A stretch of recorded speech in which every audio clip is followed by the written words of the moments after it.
Simple ಆಗಿ ನಮ್ಮ ಜಮೀನಿಂದ ಆ ಕಡೆ ಒಂದು ದೇವಸ್ಥಾನ ಇದೆ, ಕಾಲಭೈರವೇಶ್ವರನ ದೇವಸ್ಥಾನ ಇದೆ.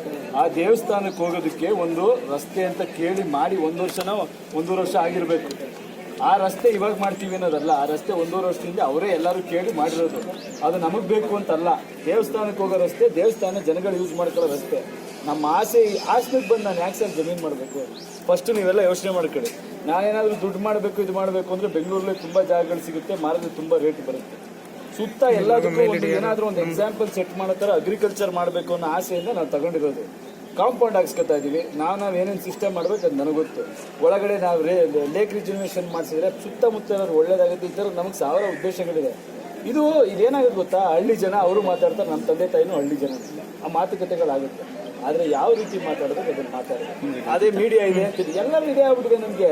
ನಾನು ಇವತ್ತು ಬಂದಿರೋದು ಏನೋ ಗೊತ್ತಾ, ಮೀಡಿಯಾ ಇದೆ ಇರಲಿ ಬಿಡ್ರಿ. ನಾವು ಅಪ್ಪ ಅಮ್ಮನ ಬಿಟ್ರೆ ಮಕ್ಕಳೇ ತಂದೆ ತಾಯಿಗೆ ಮಾತಾಡ್ತಿದ್ರು, ನಮ್ಮ ಇಮೇಜ್ ನಮ್ಮ ಇದು ಅಂತೆಲ್ಲ ನೋಡ್ಕೊಂಡು ಕೂತ್ಕೊಳ್ಳೋಕ್ಕಾಗಲ್ಲ. ಎಲ್ಲಿಂದನೋ ಬಂದವರು ಇಲ್ಲಿ ಬಂದವ್ರೆ ಅಂತ ಕೇಳ್ತಾರಂತೆ. ಹಾಸನದಲ್ಲೇ ಹುಟ್ಟಿರೋ ಮಗ ನಾನು. ನಮ್ಮ ತಂದೆ ತಾಯಿ ಹಾಸನದವರು. ಹಾಸನದಲ್ಲೂ ಮಾಡ್ತೀನಿ, ಬೆಳಗಾವಿಲೂ ಮಾಡ್ತೀನಿ, ಮಂಗಳೂರಲ್ಲೂ ಮಾಡ್ತೀನಿ, ಕರ್ನಾಟಕದವ್ನು ನಾನು. ಎಲ್ಲಿ ಬೇಕಾದ್ರೂ ಮಾಡ್ತೀನಿ. ಈ ಥರ ಬಣ್ಣ ಕಟ್ತಾರೆ. ನೀವು ನಂಬ್ಕೊಬಿಡಿ ದಯವಿಟ್ಟು. 10 ಎಕರೆ ಬೇಕಾ ಯಾರಿಗಾರು? ಬಡವ್ರಿಗೆ ಉಪಯೋಗ ಆಗುತ್ತಾ ಅಥವಾ ಜನಕ್ಕೆ ಉಪಯೋಗ ಆಗುತ್ತಾ? ನಾನೇ ಬಿಟ್ಕೊಡ್ತೀನಿ. ಸರ್ಕಾರಿ ಶಾಲೆ ಮಾಡ್ತಾರಾ ಅಥವಾ ಏನಾದರೂ ಜನಕ್ಕೆ ಯೂಸ್ ಆಗೋ ಥರದ್ದು ಮಾಡ್ತಾರಾ? ನಾನು ಬಿಟ್ಕೊಡ್ತೀನಿ. ಇದೇನು ದೊಡ್ಡ ಜಮೀನು ಆಸ್ತಿ ಏನೇನು ದೊಡ್ಡದಾಗುವಂಥ ವಿಷಯ ಅಲ್ಲ ಸರ್. ಅರ್ಥ ಮಾಡ್ಕೊಳ್ಳಿ. ನಮ್ಗಳಿಗೆ ಒಂದು ಅವಕಾಶ ಮಾಡಿ.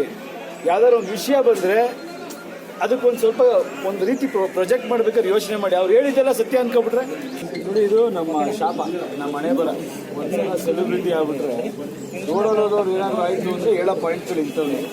ನೀವು ಅದನ್ನ ನಂಬ್ಕೊತೀರಾ, ನೀವು ಅದನ್ನ ಹಾಕ್ತಾ ಇರ್ತೀರಾ. ಅದನ್ನ ನೋಡಿ ಎಲ್ಲರೂ ಆಮೇಲೆ ನಾವು ತಿಳ್ಕೊಬೇಕು. ಅರ್ಥ ಮಾಡ್ಕೊಳ್ಳಿ. ಇದಾಗಿರೋದಿಷ್ಟೇ. ಜಮೀನು ತಗೊಂಡಿದ್ದೀವಿ, ಕಷ್ಟಪಟ್ಟು ದುಡ್ಡು ಜಮೀನು ತಗೊಂಡಿದ್ದೀವಿ, ಅದು ಕಾಂಪೌಂಡ್ ಹಾಕಿಸ್ತಾ ಇದ್ದೀವಿ. ಅದರಲ್ಲ ಸಮಸ್ಯೆ.